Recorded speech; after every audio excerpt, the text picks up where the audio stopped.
हम राजस्थान के जो दुर्ग हैं उनका अवलोकन करने जा रहे हैं। तो बहुत ही शानदार होगा ये लेक्चर। तो पूरा मैं आपको एक ओवरऑल व्यू दे देता हूँ कि किस तरह से हमारा ये सेशन रहने वाला है।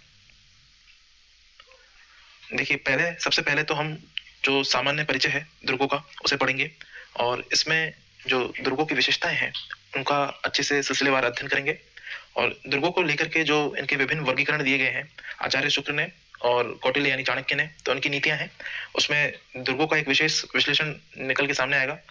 तो उसके हिसाब से देख लेते हैं कि क्या क्या वो है। साथ ही में सभी दुर्गों की संपूर्ण व्याख्या आपको मिलेगी और लेक्चर को इस तरह से डिजाइन किया गया है ताकि आपको सारे दुर्गों के जो चित्र हैं वो मिले और जो भी इंपॉर्टेंट दुर्ग हैं उनके एरियल व्यू हैं, एरियल यानी ड्रोन की जो वीडियो फुटेज है वो भी आपको उपलब्ध कराई जाए ताकि आप उसका बिल्कुल सजीव वर्णन देख सकें और उसे इमेज में विजुलाइज कर सकें। इसके अलावा जो दुर्ग हैं वो किसी ना किसी ऐतिहासिक घटना से जुड़े हुए हैं, जैसे कि साके हुए हैं।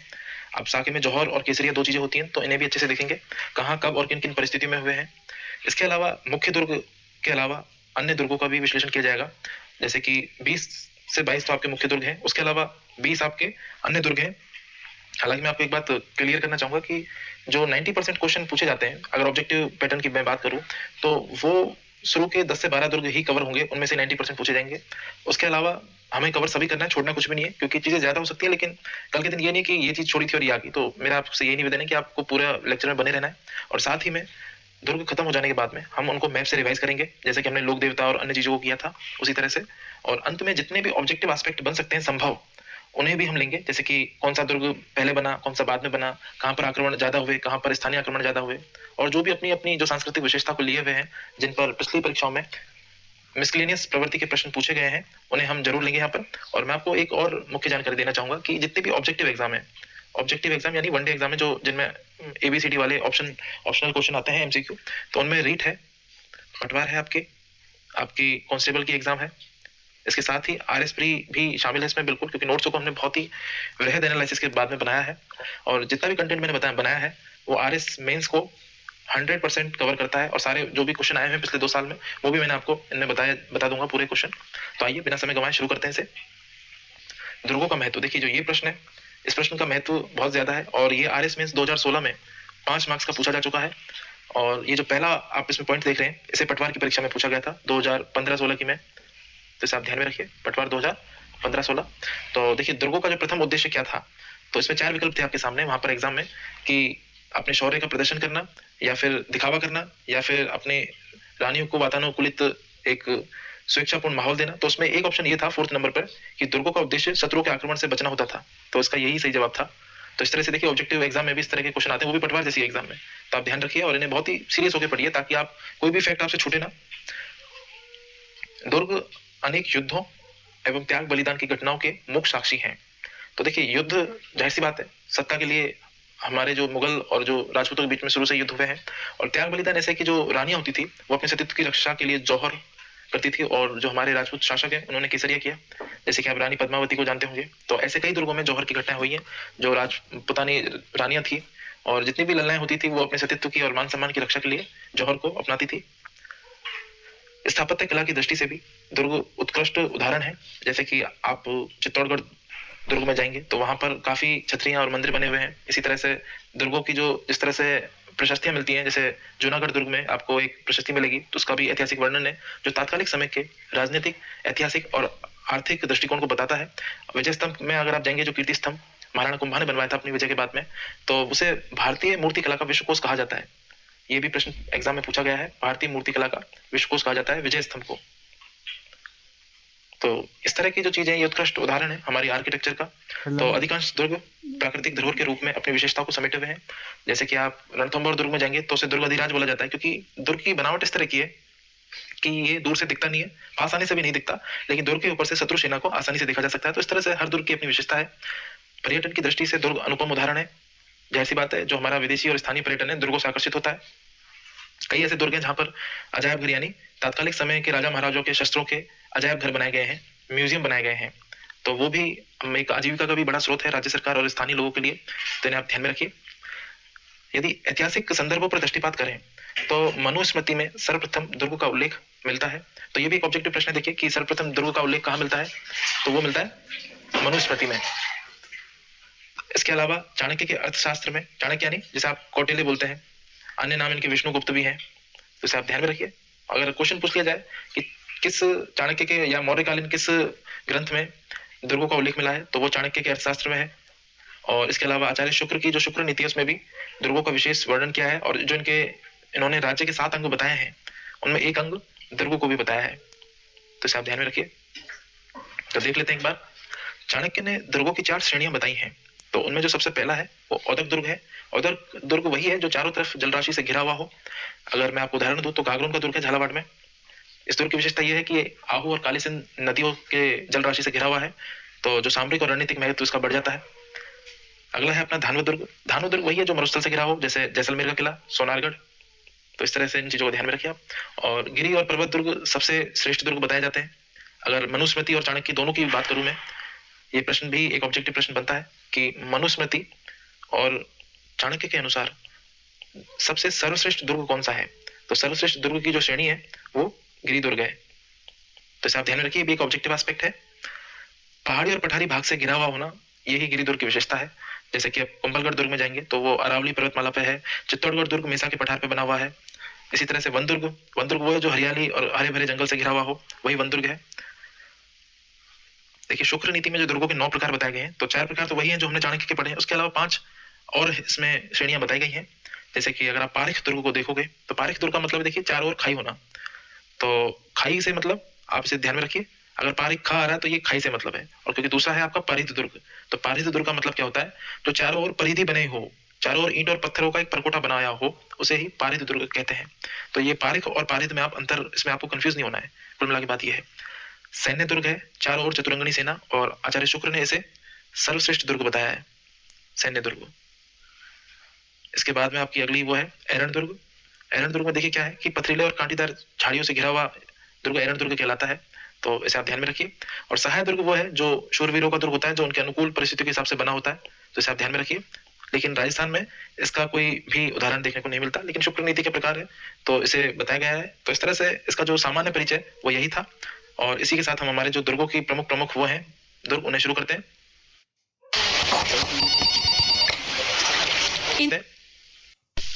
तो पहला जो हमारा दुर्ग है वो चित्तौड़गढ़ दुर्ग है, जो सबसे दुर्गों का सिरमौर और जो राजस्थान का गौरव जिसे कहा जाता है वो चित्तौड़गढ़ दुर्ग ही है। तो आइए पहले इसका एक सामान्य जो परिचय है वो देख लेते हैं। चित्तौड़गढ़ दुर्ग की स्थिति के बारे में देखें सबसे पहले, तो ये दुर्ग गंभीरी और बेड़च नदियों के संगम पर, तो गंभीर अलग है, देखिए जो करौली की जिले में बहती है वो नदी अलग है, ये गंभीरी अलग है, तो आप दोनों को ध्यान में रखिए। गंभीरी व बेड़च नदियों के संगम स्थल पर अरावली के पर्वत पर बना हुआ एक गिरी दुर्ग है। तो अरावली के पर्वत से मतलब यहाँ पर यह है कि यहाँ पर जो चित्तौड़गढ़ की जो स्थिति है, यहाँ पर मेसा का पठार है, मेसा का पठार जो लगभग 1850 फीट का है, और समुद्र तल से भी इसकी यही ऊंचाई है। तो पठार देखिए क्या होता है, पठार वही होता है कि एक समतल धरातल का भाग जब अपने जमीनी स्तर से थोड़ा ऊपर उठ जाता है वही पठार बन जाता है, तो आप इसे ध्यान में रखिए। और चित्तौड़गढ़, अगर मैं नगर की बात करूं तो चित्तौड़गढ़ नगर जो है वो बेड़च नदी के किनारे बसा हुआ है, चित्तौड़ शहर, तो आप इसे ध्यान में रखिए। और इसके अतिरिक्त इसमें मुख्य बात यही है कि ये मेसा के पठार पर बसा हुआ एक गिरी दुर्ग है। तो समुद्र तल से भी इसकी ऊंचाई 1850 फीट है, और वैसे भी इसकी ऊंचाई मेसा के पठार जो उठा हुआ है नीचे से वो 1850 फीट पर चित्तौड़गढ़ दुर्ग बना हुआ है। तो आइए इसे देख लेते हैं किसने बनाया। तो इसका निर्माण है वो मौर्य राजा चित्रांगद ने करवाया था, और अंतिम जो मौर्य शासक हुए थे मान मौर्य थे, जिन्हें बप्पा रावल ने 8वीं सदी में पराजित किया था। तो इसका जो समय है वो 734 ईस्वी बताया गया है, जो अलग अलग जगह पर अलग अलग दिखता है, तो सामान्य यही है। और मान मौर्य थे, मान मौर्य ये अंतिम मौर्य शासक हुए थे। और ऐसा कहा जाता है कि मान मौर्य के एक शिलालेख को कर्नल जेम्स टॉड अपने साथ इंग्लैंड लेके गए थे, जिसमें काफी तत्कालिक समय की जानकारियां मिलती हैं। दुर्ग की और मैं विशेषता बताऊं तो लंबाई में लगभग ये 8 किलोमीटर है, और इसके अलावा चौड़ाई में बात करूं तो ये 2 किलोमीटर से अधिक चौड़ा है। तो क्षेत्रफल की दृष्टि से राजस्थान का सबसे बड़ा दुर्ग है। और साथ ही में चित्तौड़गढ़ दुर्ग सबसे बड़ा राज्य का क्या सबसे बड़ा लिविंग फोर्ट है। आज भी यहाँ पर काफी लोग रह रहे हैं, क्षेत्रफल की दृष्टि से भी काफी बड़ा है, तो यहाँ पर जो रहने वाले लोग हैं वो भी तादाद ज्यादा है। तो लिविंग फोर्ट है, जो रिहायशी किले हैं उनमें चित्तौड़गढ़ दुर्ग सबसे बड़ा है। तो देख लेते हैं, और भी इसके कोई उपनाम भी हैं, जैसे कि अन्य नामों की मैं बात करूं तो राजस्थान का लिविंग फोर्ट है ये सबसे बड़ा, राजस्थान का गौरव, राजस्थान का सिरमौर भी कहलाता है, गढ़ों का सिरमौर भी कहलाता है। साथ ही में राजस्थान का दक्षिणी पूर्वी द्वार है, कि मैप में अगर आप राजस्थान की स्थिति को आप देखोगे तो इस तरह से, तो चित्तौड़गढ़ देखिए यहाँ पर है ये दुर्ग। तो ये जो क्षेत्र है ये दक्षिण पूर्वी द्वार के रूप में जाना जाता है, और जो प्राचीन ग्रंथों में जो उसका नाम मिला है वो चित्रकूट मिला है। संभवतः ये जो राजा चित्रांगद थे उनके समय बनाया गया था तो ये चित्रकूट था, लेकिन जब भाषा का एक विकृतीकरण के दौर से गुजरती है लंबे समय में तो उसे ही चित्तौड़गढ़ कह दिया गया बाद में। और अगली जो आपको लाइन है, कर्नल जेम्स टॉड यहाँ मान मौर्य शिलालेख को अपने साथ ले गए थे, तो इसे आप ध्यान में रखेंगे। और इसके अतिरिक्त कुछ विशेष बातें हैं जो मैं आपको बता देता हूँ। देखिए चित्तौड़गढ़ दुर्ग की जो मैं आपको इमेज में दिखाता हूँ ढंग से। तो ये है आपका चित्तौड़गढ़ दुर्ग, और ये जो आप नदी देख रहे हो इस तरह से पहाड़ी में प्राकृतिक सुंदरता से भरपूर ये चित्तौड़गढ़ दुर्ग बना हुआ है। ये आपका विजय स्तंभ है जो राणा कुंभा ने बनाया था अपनी सारंगपुर विजय के उपलक्ष्य में। तो बहुत ही शानदार स्थापत्य कला का बेजोड़ उदाहरण है। तो दुर्ग के अंदर और भी विशेष कई प्रकार के मंदिर और स्तंभ और जो तात्कालिक समय की जो आज हमें बहुत अच्छी तरह से परिचित कराते हैं कई आकृतियां बनी हुई हैं। तो इस तरह से चित्तौड़गढ़ दुर्ग को अगर आप मान के चलें तो यहाँ पर आपको मीरा मंदिर मिलेगा। मीरा मंदिर जो कुंभ श्याम जो मतलब भगवान कृष्ण को समर्पित है, और ये वही मीरा मंदिर है जो राणा सांगा के द्वारा बनवाया गया था। साथ ही में यहाँ पर कुंभ स्वामी मंदिर, ये पूछे भी गए हैं फ्रेंड्स, पिछली परीक्षाओं में ये पूछे गए हैं, तो आप इन्हें इस तरह से याद कीजिए ताकि ये आगामी परीक्षाओं में पूछे जाए और इम्पोर्टेंट हो। तो कुंभ श्याम मंदिर और वराह मंदिर ये है, ये राजा जो राणा कुंभा थे उन्होंने बनवाया था इन्हें, तो इन्हें आप ध्यान में रखिए। इसके अतिरिक्त एक समिधेश्वर मंदिर भी है यहाँ पर, समिधेश्वर मंदिर। तो समिधेश्वर मंदिर को राणा मोकल ने बनवाया था। और यहाँ पर एक जैन मंदिर भी है जो सेकंड ग्रेड में पूछा गया भी है, एक क्वेश्चन आया है जो प्रीवियस ईयर के क्वेश्चन में आपको कराऊंगा हम जब भी से लेंगे। तो यहाँ पर सतबीस देवरी का मंदिर है। सतबीस देवरी का मंदिर किसे समर्पित है? तो आप ध्यान रखिए ये एक जैन मंदिर है, सतबीस देवरी, ये सेकंड ग्रेड में पूछा गया प्रश्न है। इसके अतिरिक्त कुंभा ने एक भगवान शिव का शिवालय भी बनवाया यहाँ पर, इसका नाम है कुकड़ेश्वर महादेव मंदिर। कुकड़ेश्वर महादेव मंदिर, और ये किससे बनवाया? राणा कुंभा ने बनवाया। तो इसे आप ध्यान रखिए। साथ में यहाँ पर कीर्ति स्तंभ भी है जिसे विजय स्तंभ बोला जाता है, जो उन्होंने सारंगपुर विजय के उपलक्ष्य में बनाया था। और एक यहाँ पर है जैन कीर्ति स्तंभ, जैन कीर्ति स्तंभ। तो आप इन्हें मैच मत कीजिएगा, इन्हें ये अलग अलग है, ध्यान रखिए। जैन कीर्ति स्तंभ अलग है, और यहाँ पर एक जो है वो चामुंडा माता यानी कालिका माता का मंदिर भी है, कालिका माता मंदिर। असल में इसमें भगवान सूर्य की एक प्रतिमा रखी हुई है, तो इसे सूर्य मंदिर माना जाता है, लेकिन कालांतर में ये कालिका माता मंदिर के नाम से प्रसिद्ध हुआ। तो इस तरह से ये अपनी भव्य स्थापत्य कला का बेजोड़ नमूना है। और कीर्ति स्तंभ के बारे में मैं आपको बता दूं कि भारतीय मूर्ति कला का विश्वकोश कहा जाता है। भारतीय, ये प्रश्न सारे प्रीवियस ईयर के एग्जाम में आए हुए प्रश्न है। तो भारतीय मूर्ति कला का विश्वकोश किसे कहा जाता है? कीर्ति स्तंभ को कहा जाता है। इसके बारे में हम वह चर्चा करेंगे बाद में, अभी तो हम दुर्गों की स्थापत्य कला पढ़ रहे हैं तो दुर्गों के बारे में ही करेंगे अध्ययन। और इसके अलावा कुछ विशेष और भी बातें हैं इसमें, जैसे कि मैं आपको बताना चाहूँगा कि कालांतर में यहाँ पर कई शासक आए जिनमें महाराणा कुंभा ने सर्वाधिक निर्माण कराया, और इन्होंने भव्य विजय स्तंभ बनवाया। तो महाराणा कुंभा को जो आधुनिक युग का वो है एक तरह से निर्माता, अगर चित्तौड़गढ़ दुर्ग की हम बात करें तो इन्हें आधुनिक निर्माता कहा गया है, आधुनिक निर्माता।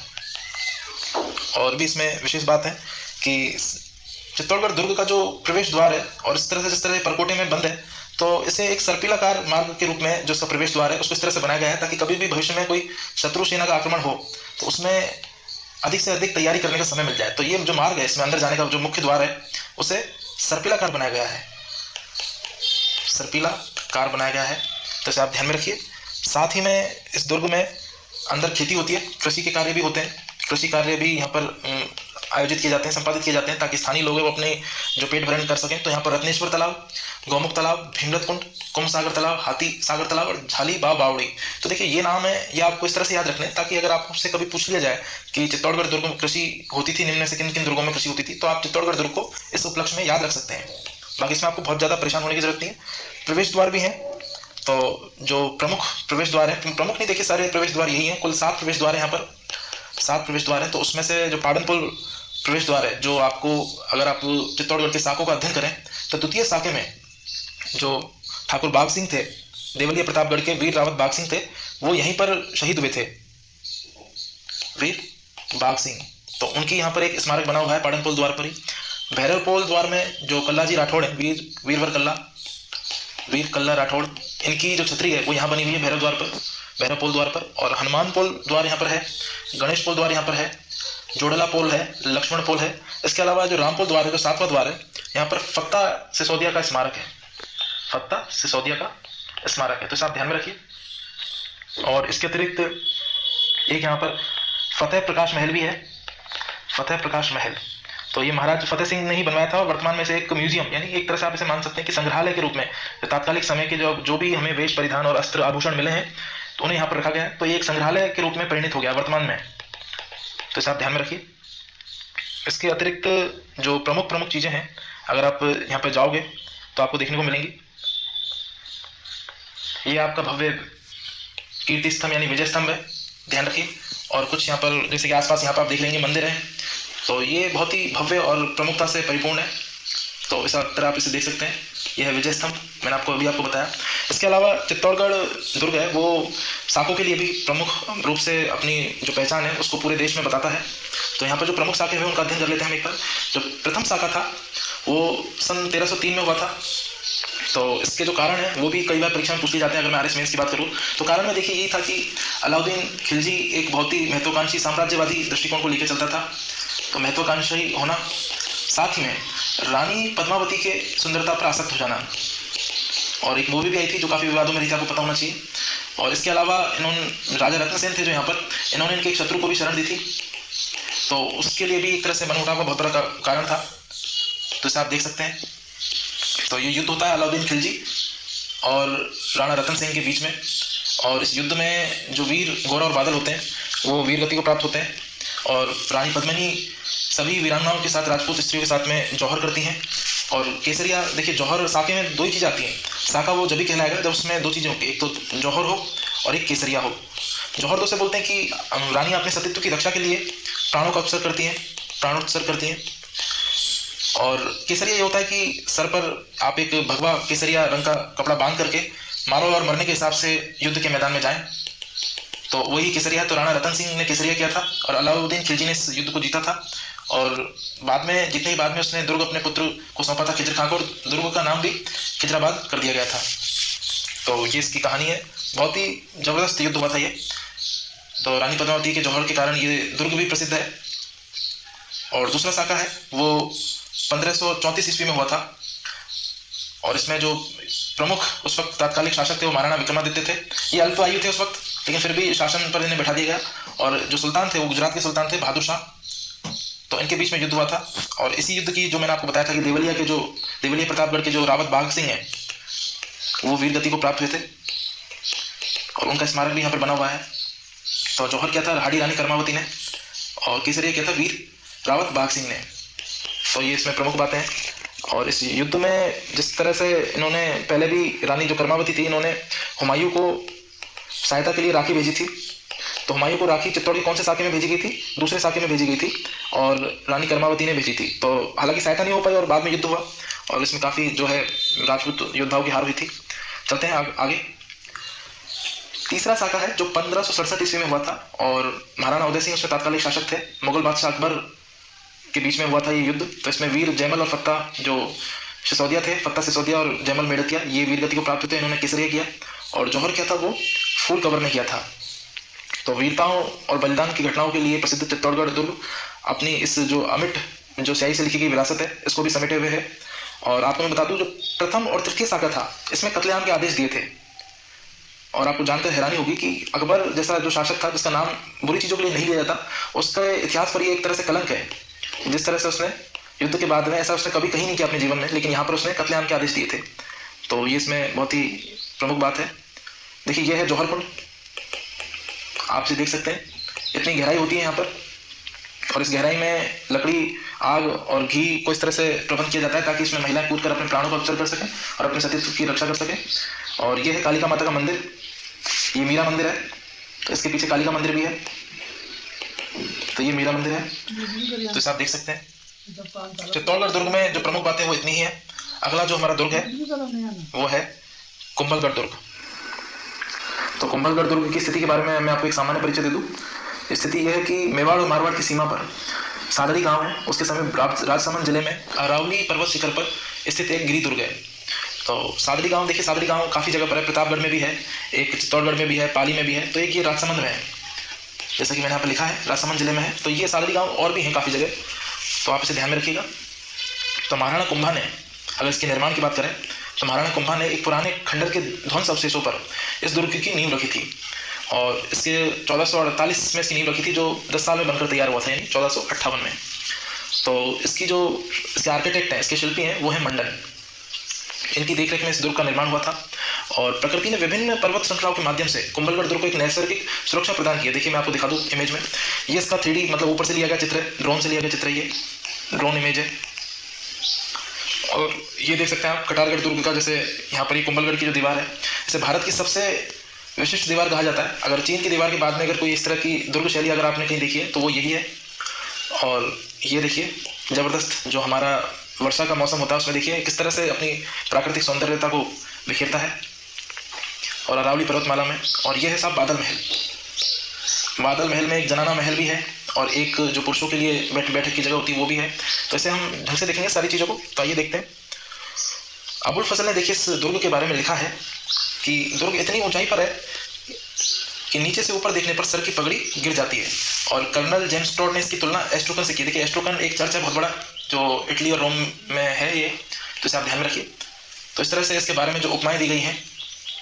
कुंभलगढ़ दुर्ग में एक लघु दुर्ग कटारगढ़ भी स्थित है, जो राणा कुंभा का एक निवास स्थल हुआ करता था। और यहीं झालीबाव, बावड़ी और मामा देव का कुंड भी है। और ये वही जगह जहाँ पूजा करते वक्त, भगवान शिव की आराधना करते वक्त कुंभा के पुत्र उदा ने कुंभा की हत्या कर दी थी। तो इसे आप ध्यान में रखिए। इसके अतिरिक्त और भी इसमें कई विशेष बातें हैं जो मैं आपको बताता हूँ। देखिए जो हमारा कुंभलगढ़ दुर्ग है, जिस तरह से आपने इमेज मैंने आपको बताया उस तरह से है। और कर्नल जेम्स टॉड ने भी यहाँ के काफ़ी साक्ष्य सामने रखे हैं। तो इसकी जो दीवारों का जो परकोटा था, अगर उसकी हम घेराव इसकी परिधि की बात करें तो ये 36 किलोमीटर बताई जाती है। और इसकी जो दीवार है ये भारत की सबसे विशिष्ट, भारत की महान दीवारों में इसका नाम आता है। और यहाँ पर इसकी जो चौड़ाई इतनी ज़्यादा है कि 4 घोड़े एक साथ समानांतर चल सकते हैं। 4 घोड़े एक साथ चल सकते हैं। तो आप देख सकते हैं कि मतलब जो उस वक्त, आज जैसे हम ट्रैफिक जाम के लिए परेशान होते हैं, तो उस वक्त की जो वो थी परिस्थितियाँ कितनी ज़्यादा उन्होंने सुगम बनाई थी, ताकि युद्ध में या कोई भी आपातकालीन स्थिति में कोई भी ऐसी इमरजेंसी ना आए जिसमें परेशानी का सामना करना पड़े। तो यहाँ पर एक रामपोल द्वार है, रामपोल द्वार। और जैसे कि मैंने आपको बताया मामादेव कुंड और महाराणा कुंभा की छतरी यहीं बनी हुई है। ये मामादेव कुंड और कुंभा की छतरी, क्योंकि कुंभा की हत्या हुई थी यहीं। साथ ही में बीच में एक कटारगढ़ दुर्ग है, कटारगढ़। तो इसे आप ध्यान में रखिए। ये कुंभा का एक तरह से निवास स्थल था, कुंभा का निवास स्थल। तो इन चीज़ों को, इन जानकारियों को ध्यान में रखिए। और सीधी चढ़ाई में होने के कारण कटारगढ़ दुर्ग कहलाता है। जिसका नाम है वो इसलिए रखा गया था क्योंकि सीधी चढ़ाई थी। तो ये दुर्ग और भी अपनी कई विशेषताओं को लिए हुए है। मैं आपको उनका धीरे धीरे नाम गिनाना शुरू करता हूँ। जैसे कि राणा सांगा की मृत्यु के बाद में जो मेवाड़ परिवार था, उसकी जो एक स्वामी भक्त थी जो पूरे भारत में प्रचलित है, स्वामी भक्त पन्नाधाय, जिन्होंने अपने पुत्र चंदन की बलि देकर के जो उदय सिंह थे उन्हें बनवीर से बचाया था और कुंभलगढ़ के जो किलेदार आशा देवपुरा के पास उनका लालन पालन किया था। तो स्वामी पन्नाधाय का जो जीवन चरित्र है वो भी यहीं से जुड़ा हुआ है। और महाराज उदय सिंह यानी प्रताप के पिताजी, उदय सिंह जी का जो राज्याभिषेक है वो यहीं हुआ था, इसी दुर्ग में हुआ था। और साथ ही में कुंभलगढ़ दुर्ग से ही उदय सिंह जी मतलब ने बनवीर को परास्त करके वापस अपना जो अधिकार है वो चित्तौड़ पर अपना अधिकार स्थापित किया था। तो बनवीर को परास्त किया था और जो चित्तौड़ का दुर्ग है उस पर अपना अधिकार स्थापित किया था। और वहीं जो ये कुंभलगढ़ दुर्ग है, कुंभलगढ़ दुर्ग में ही जो वीर शिरोमणि है महाराणा प्रताप, उनका जन्म हुआ, महाराणा प्रताप का जन्म हुआ। और कुंभलगढ़ से ही जो महाराणा प्रताप, उन्होंने मेवाड़ का जो शासन है वो यहीं से शुरू किया था। तो इनके बारे में ये जानकारी बहुत महत्वपूर्ण है। साथ ही में मैं आपको कुछ और छोटी सी जानकारी और दे दूं कि जो बादल महल मैंने आपको बताया था, देखिए बादल महल ये मैंने आपको बताया था। तो बादल महल में जहाँ पर ये 2 थे, एक तरह तो मर्दाना था जैसे कि मैंने आपको बताया, एक जनाना था और एक तरफ मर्दाना था, यानी आदमियों के बैठने की एक जगह और जनाना तो उनके थी। तो इस जनाना जो कड़ा था, यहाँ पर भी 2 तरह की वो हुआ करते थे। एक तो श्रृंगार